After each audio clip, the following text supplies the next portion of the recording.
Mama yangu tumekaa naye vizuri sana. Amenilea vizuri.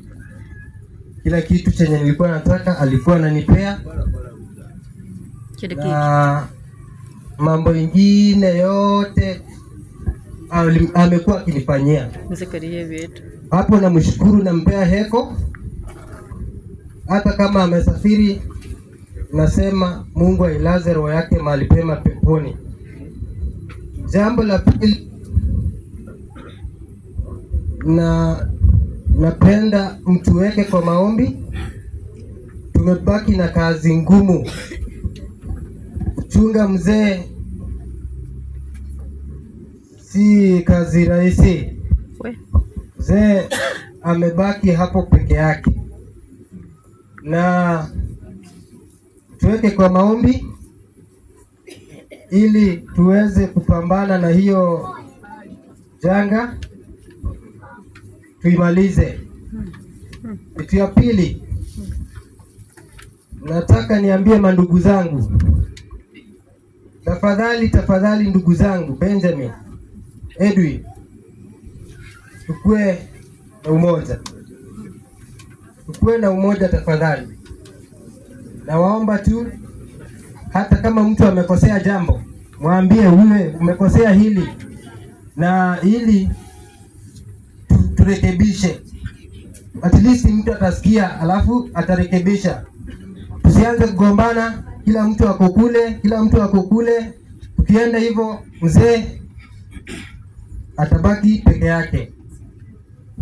Naomba kwa hayo machache tushirikiane kwa maombi na tushirikiane kama wandugu, tuchunge mzee. Bwana awabariki. Asante. Mimi ni namba 3, lakini nachukua nafasi ya pili, second last. Na nimlete mke wangu kwanza, na ndugu zangu ambao bado wamebaki hamjaongea, mnaruhusa kuwaleta marafiki zenyu na wale watu mnafanya kazi pamoja nao. Hii ni nafasi yenu, hatuna nafasi nyingine tena. Bwana Yesu asifiwe tena. Kwanza kwa majina naitwa Eileen Mweresa. Mimi ni huzuni sana, kabla sijaongea niko na watu kutoka Ivuguga. Naweza kosa kuwasimamisha waninyime kuku.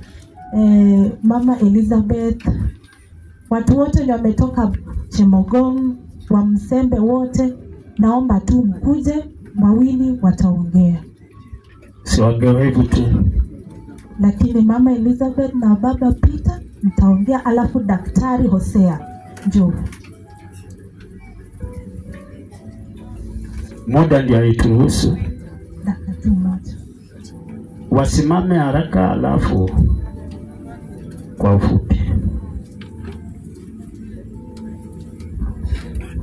Asante. Madhabahu ya sasa ikiwa kiongozwa na PAG mzee, ikiwa basanji wetu wote ambao tumekuja kuomboleza, tusalamiane kwa jina la Yesu. Hamjambo? Bwana Yesu asifiwe.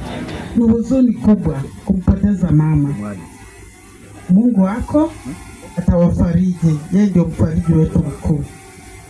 Nitasema daktari, God is there. He'll take care of you. He knows how to take care of orphans. Mbarikiwe. Jina ni Elizabeth Esabu Eli na Mwesa wakiwa watoto wangu. Mbarikiwe sana. Kanisa pia